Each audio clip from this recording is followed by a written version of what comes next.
person. I feel like a piece of crap. I hate it. Move your car!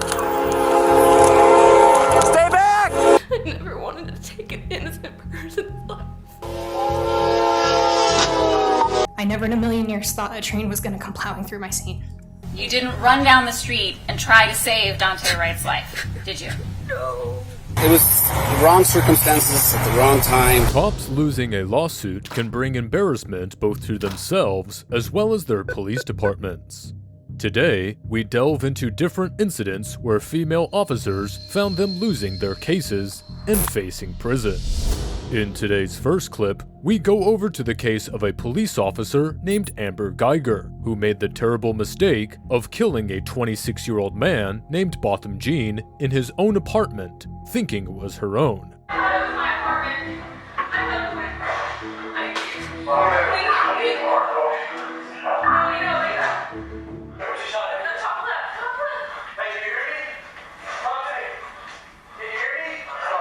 The footage we saw shows chaotic moments shortly after Amber Geiger killed Botham Jean in his apartment. She had just shot an innocent man who was sitting peacefully in his apartment, a man whose only misfortune was being black and her neighbor. Would you send provocative photographs of yourself to Amber Geiger? Yes. Should you be giving 100% of your attention to the person who's dying in front of you, if you can? Yes, you should. Should you be sending text messages? No. On the first day of trial, Amber Geiger's partner, Martin Rivera, took the stand. He attested for the racy messages they exchanged and deleted from their phones that night, including the messages Amber sent him right after shooting Jean instead of giving Jean the attention and treatment he needed. Amber became self-absorbed the moment she shot him and realized she was in the wrong apartment. Instead of giving Jean proper treatment and complete focus, Amber was busy worrying about herself and texting her partner. Ms. Geiger, could you please repeat your answer? I was scared. Whoever was inside my apartment was gonna kill me. And I'm sorry. I have to live with that every single day that I hurt. You shot an innocent man. How do you feel about that? No police officer ever would want to hurt an innocent person. How do you feel what you did to Mr. John? I feel like a terrible person. I feel like a piece of crap. I hate it.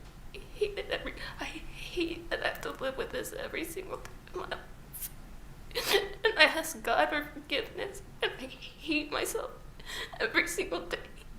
I feel like I don't deserve the chance to be with my family and friends.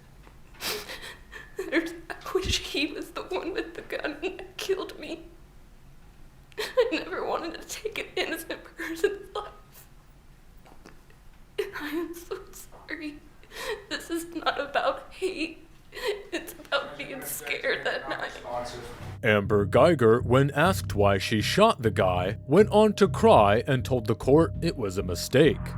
An important concern over here is how a police officer can make such a mistake of entering someone else's apartment and thinking it was their own, then quickly choosing to open fire and aiming to kill instead of searching for a plausible explanation or assessment of the situation. You said, I put the key in and I hear moving around. As the door began to open, I wanted to find the threat. As the door was opened fully, that's when you saw the silhouette. Yes, sir. So you knew from outside that door, with the protection of that door between you, that there was something inside that was making noise. Yes, sir. Okay. So here were your options then. Your options were, at this point, to go in and find the threat.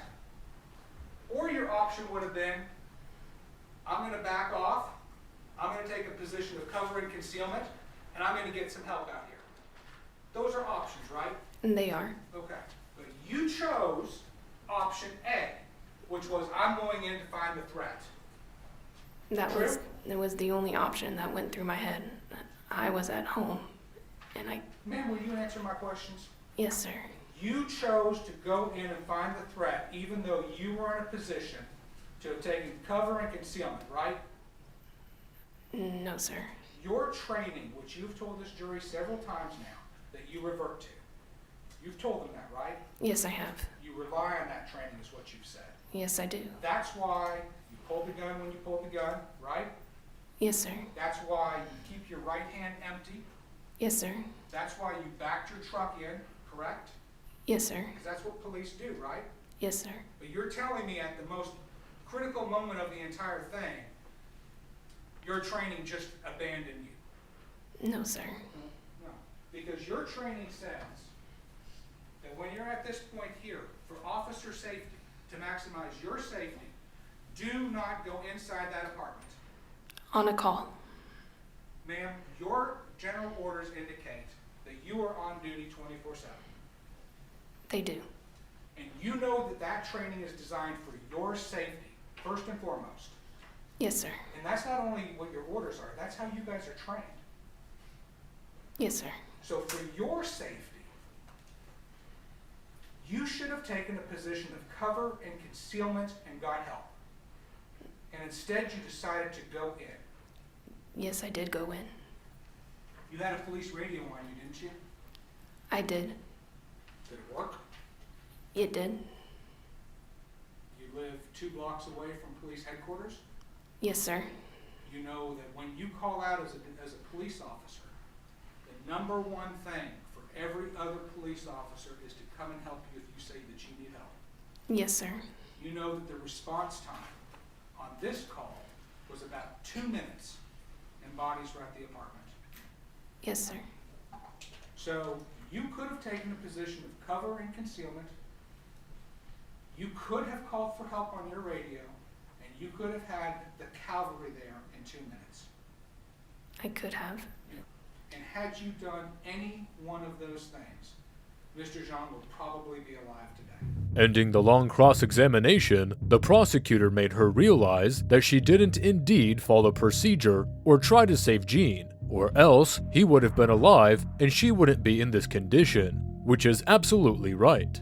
She also only seemed concerned about herself and didn't give him the right treatment, but what she did do was text her partner when an innocent man was dying right in front of her. Her failure to follow procedure and act on poor judgment resulted in the death of Botham Jean. We, the jury, unanimously find the defendant, Amber Geiger, guilty of murder as charged in the indictment. No outbursts. We can hear the gasps in the courtroom as Jean's family get a sense of relief after Amber's conviction. Amber Geiger was convicted and sentenced to 10 years in prison for fatally shooting her neighbor in this incident. Amber's appeals to reduce the sentence were denied, and she is currently serving her time behind bars. Next, we take you to Colorado, where Officer Vasquez approached Yaurene Rios, who was driving recklessly, and pulled her over. He unknowingly parked his own car on rail tracks, and soon the other officer on scene, Officer Steinke, took the lady in the cruiser. Their lack of attention resulted in the cruiser being hit by a train. We'll now deep dive into the incident. Lift your hands up, okay? Turn around. Turn around. Turn around! Put your hands up higher. I want you to set your phone down at the edge of your truck. You don't need it. You can leave it on. Come on back. Keep coming back. Keep your hands up. Keep coming back. Keep coming back to the sound of my voice. Keep coming back. Keep coming back. Keep coming back. Keep coming back. Stop right there. Get down on one knee and then the other. I got cuffs.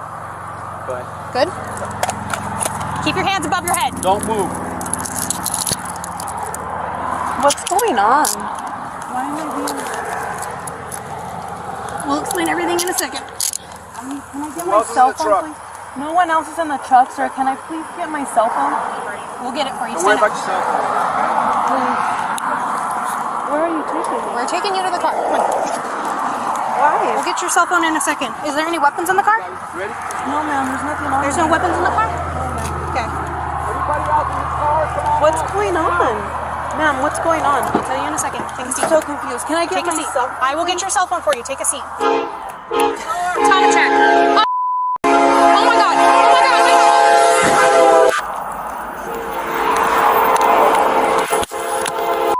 Move your car!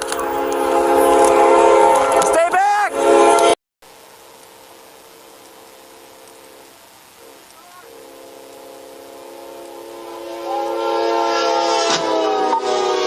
Was she in there? Was she in there? Oh my god, yes, she was! Over here, we can clearly see that the officers were distracted and searching the suspect's truck. They failed to notice the incoming train until it was too late. The train struck the cruiser with the suspect still inside, severely injuring her.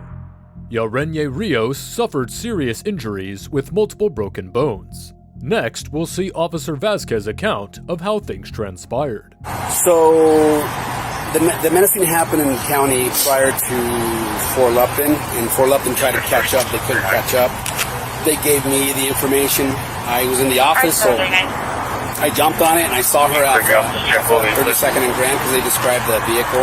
And I lit her up, and it took her a long time to pull over. I almost thought she threw the gun out, you know, because it was dark. It's really dark. And so she just stopped right in front of the tracks. And my car was still on the tracks. We're letting them know right now, let you know when they are in route. So we did a felony stop on her, and I did the verbal commands, and the Lupton officer arrested her and put her in my car. We cuffed her, and I didn't think the Lupton officer was going to put her in my car. I just didn't. And she did. She put her in my car. Officer Vasquez can be seen trying to shift the blame on Officer Steinke. Although Officer Steinke should have been more vigilant about placing the suspect in a cruiser on the road, Officer Vasquez, as an officer on the scene, should have been more aware of what was going on, especially in the use of his own cruiser.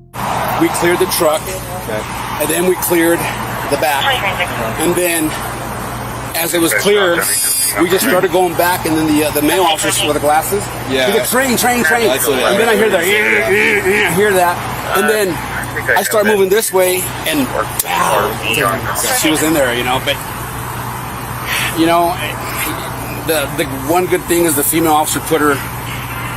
That's my chief calling me. Put her on the wrong side, which was saving grace. Because if she would have put her where the prisoners go, on the passenger side. Okay, we're working with a gun here, you know, and we're working with, you know, we don't want to just go up to, I don't know. It was the wrong circumstances at the wrong time. Once again, we've got Officer Vasquez trying to shift the blame to poor timing and circumstances, completely disregarding the ignorance of the officers, including his own, on the scene. She's breathing, she's saying ow, ow, ow, so that's kind of promising, you know. In hindsight, why do you think you did not notice the train tracks? There's a few reasons. It was incredibly dark.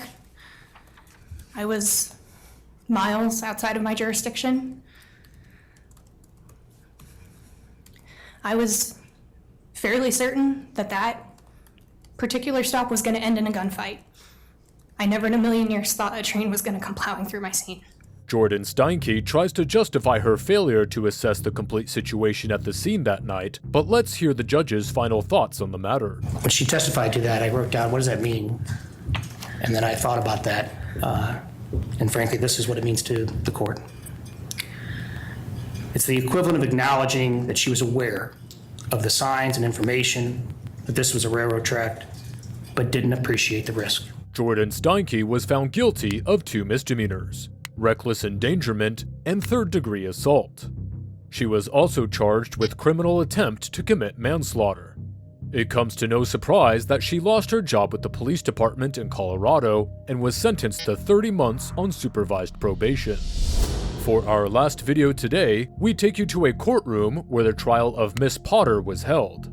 Miss Potter was accused of murdering a man named Dante on April 11th. We'll go over the courtroom footage for this case below. Miss Potter, could you take the stand again? After the judge officially starts the hearing again, the prosecution starts asking Miss Potter about the series of conversations that happened on April 11th and things she said to Sergeant Johnson and Dr. Miller, most of which she seemed not to remember. All right, counsel, you may continue. Thank you, Your Honor. Ms. Potter, before we left for the break, we were walking through what happened on April 11th. You'd agree that for a large part of the interaction at the side of the car with Mr. Wright, you were standing behind Officer Lucky, right? I was next to him at some point. Okay. And you testified on direct that after you saw a scared look in Sergeant Johnson's face, that's why you decided to use the taser? That was your testimony? Yes. But you also told Dr. Miller that you don't know why you decided to use the taser, right?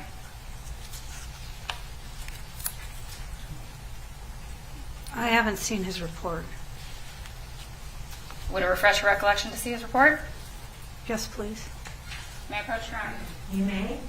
Did you have a chance to look at that, Ms. Potter? Yes. And did you see the portion where it explains, when asked by this examiner why she decided to draw her taser, Officer Potter states, "I don't have an answer. My brain said grab the taser." Do you recall that? I don't recall it, but it's in his paperwork. So, on April 11th, you reached down and drew your weapon, right? Yes. And you said taser, taser, taser, so Officer Lucky and Sergeant Johnson would disengage, right? Yes. And they did disengage, didn't they? They let go of Dante Wright and stepped back? According to the video. And after you shot Dante Wright, you said, "I just shot him. I grabbed the wrong gun and I shot him. I'm going to go to prison and I killed a boy." You said all those things, right? I don't remember. If that's what's in the video, that's what you said, right? Yes. And you said that there are a lot of things that you don't remember, and that on direct you testified that your memory came back when you saw your husband that day. But didn't you tell Dr. Miller that you remember seeing the gun in your right hand? You said that, right? I don't remember my interview with him. I was distraught. I wasn't in a good place.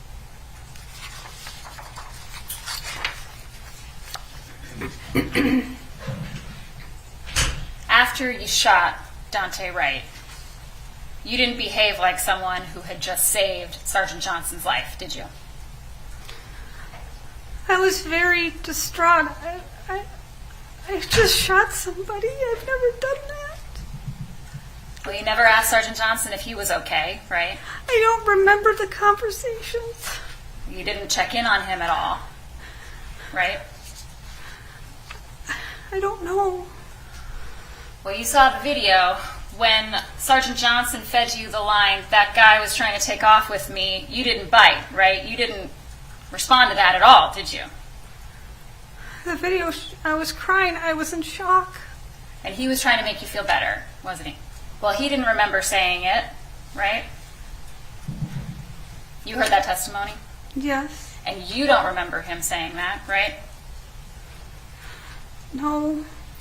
And you didn't say anything like, "Thank God I shot that guy and saved your life." You didn't say anything like that, right? You didn't say that, right? No. And you didn't ask Sergeant Johnson anything except to call Chuck, right? I don't remember what I asked him.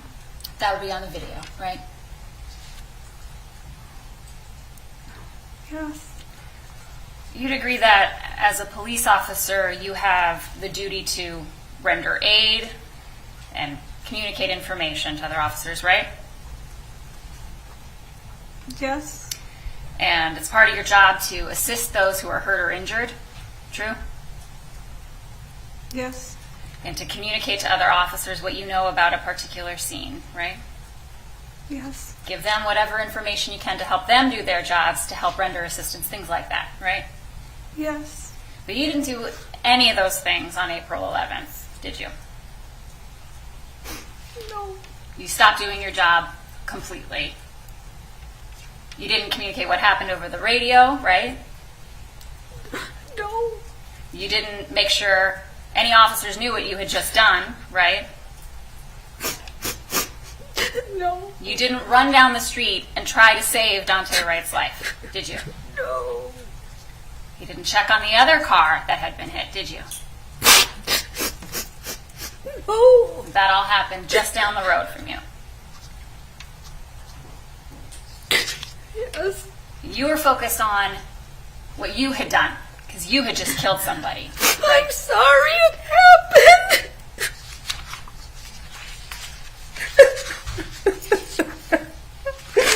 I'm so sorry. Ms. Potter, from your reaction today, and from your reaction on your video, you didn't plan to use deadly force that day, did you? No. You didn't want to use deadly force, did you? No. No. Because you knew that deadly force was unreasonable and unwarranted in those circumstances. I didn't want to hurt anybody. You didn't want to hurt anybody. And you didn't want to kill anybody. No. And that's why you said, I'm going to go to prison. I don't. Ms. Potter, you know the difference between left and right, don't you? That's objected now. She's asked that before. It's argumentative. It's not been asked, Your The Honor. objection is sustained. In the next clip, before completing the court's procedures, Ms. Potter is addressing the court. Okay, Miss Potter, would you like to address the court? Please go to the podium and you may remove your mask. To the family of Dante, right? Ms. Potter addresses the court and talks to the family of Dante, the boy who was killed. She apologizes for her mistake and is seen to be drowning in emotions of sorrow, grief, and guilt. She goes on to express herself to his family, telling them how broke she is over this incident. I am so sorry that I brought the death of your son, father, brother, uncle, grandson, nephew, and the rest of your family to your home. Katie, I understand a mother's love, and I am sorry I broke your heart. My heart is broken for all of you. Earlier, when you said that I didn't look at you during the trial, I don't believe I had a right to. I didn't even have a right to be in the same room with you. Ms. Potter continued while weeping and told the family of Dante that she is guilty of what she has done, and she prays for the departed soul and his family, and hope for forgiveness, as forgiveness is the path of kind-hearted people. I am so sorry that I hurt you so badly. My heart is broken and devastated for all of you. I pray for Dante and all of you many, many times a day. He is not more than one thought away from my heart, and I have no right for that, for him to be in my heart. I do pray that one day you can find forgiveness, only because hatred is so destructive to all of us. And that I pray peace will always be with you and your family. Again, I am so sorry. And to the community of Brooklyn Center, I do owe you an apology too. I loved working for you. And I am sorry what has happened to our community since the death of Dante. The men and women who work for you still are good, honorable people and will work hard for you. Thank you, Your Honor. Thank you, Miss Potter.